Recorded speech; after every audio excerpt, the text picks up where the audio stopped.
I love the paranormal. There is something so fascinating to me about the possibility that we can communicate with those who have passed on, that we can receive messages from loved ones who are no longer able to deliver them themselves. Do I believe it's real?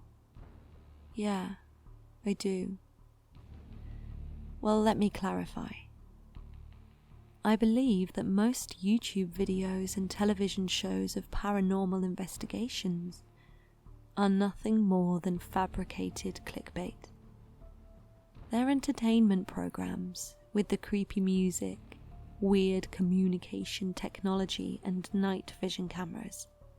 And, okay, they do capture the occasional unexplained oddity, but you have to take it with a huge pinch of salt. I have nothing against those videos at all. I watch and enjoy them all the time. But I do believe that we can contact the dead.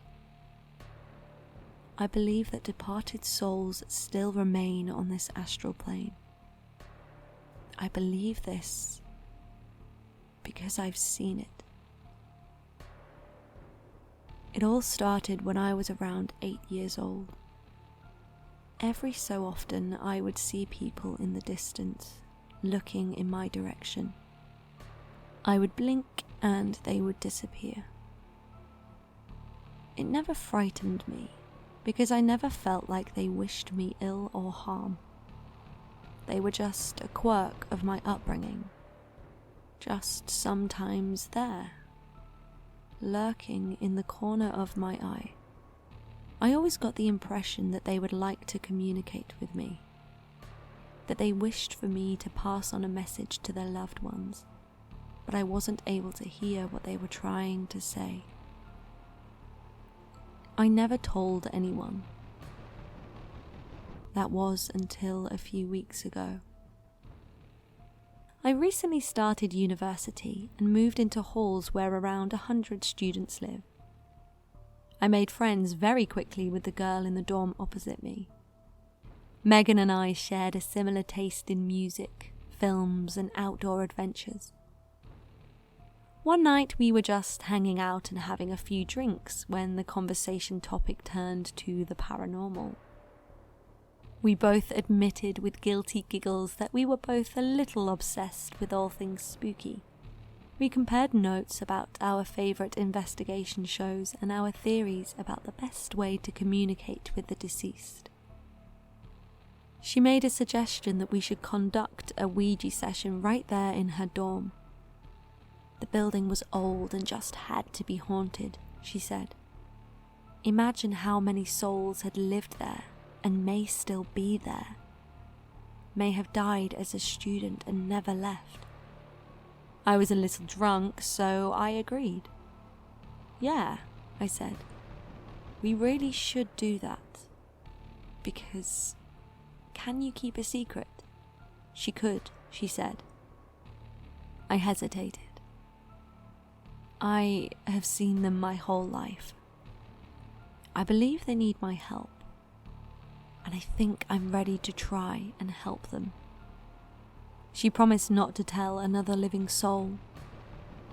I promised to conduct a Ouija board seance with her.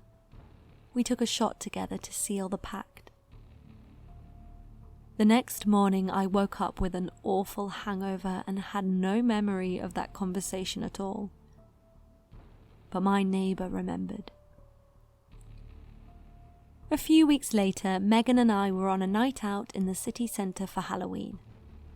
We had gone all out with our costumes, as did every other student, it seemed. Some were garish and offensive, and others left little to the imagination. Megan and I were dressed as Victorian mediums, with huge laced bonnets, dresses, and white contact lenses. We looked awesome. The night was fun, and we got more intoxicated as we crawled along the multitude of bars and clubs, serving jellied brain shots and eyeball cocktails. By 3 a.m. my head was buzzing and my feet were hurting, so we decided to call it a night and grab a taxi back to Halls. When we arrived back home, I was ready to collapse into bed without changing into my pajamas, but Megan had other ideas.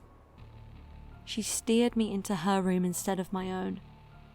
I complained that I was tired and didn't want another drink, but the sight of the Ouija board all set up on her carpet shot a bolt of adrenaline through my body. I didn't feel tired anymore. "What is this?"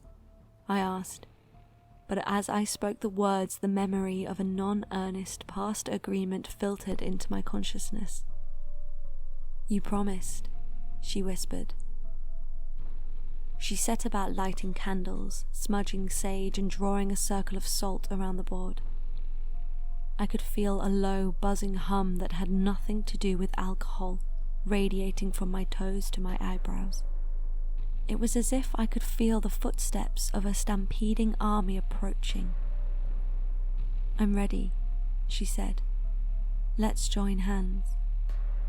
A compulsion I was unable to control took over, and I sat down opposite Megan, closed my eyes, and began the opening ritual I didn't know I knew. "If there are any spirits here, please step forward. We welcome you into the room. Please make your presence known." I knew it was me speaking, but the voice belonged to another. The next few seconds were strange. I could feel weightless footsteps milling around, filling the entire space. I opened my eyes and my heart stopped still. Every inch of space was filled with the pale outlines of departed souls, all staring in my direction, desperate for me to hear their final wishes. I took a deep breath to steady my nerves and allowed the first spirit to enter. She felt cold. She was a mother who lost her life in a terrible car accident. She needed me to tell her daughter she was sorry, that her daughter needed to face up to what she had done. Her daughter, Megan. Suddenly, everyone disappeared and the buzzing halted. Confused, I looked around to see what had happened when I saw Megan standing above me, breathing heavily. "How dare you?" she said. "Get out of my room." She took my arm and dragged me out, slamming the door behind me. I shook my head. This had all been her idea. I didn't know who was going to come through. I turned to face my own door, but the lady from before was blocking my way. "Megan's mum. Please tell her I'm sorry. Please make her understand. Before she kills again." "Again?" I asked. "What do you mean?"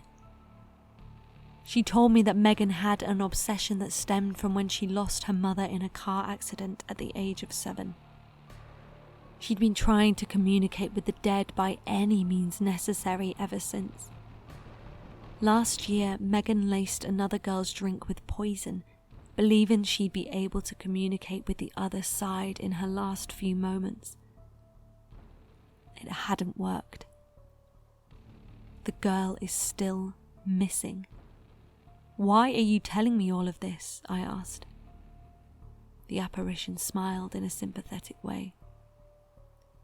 "Because you need to pass on my message. You don't have long left before the poison kills you too." Panicked, I spun back and slammed on Megan's door as hard as I could. "Open the door! Please, open the door!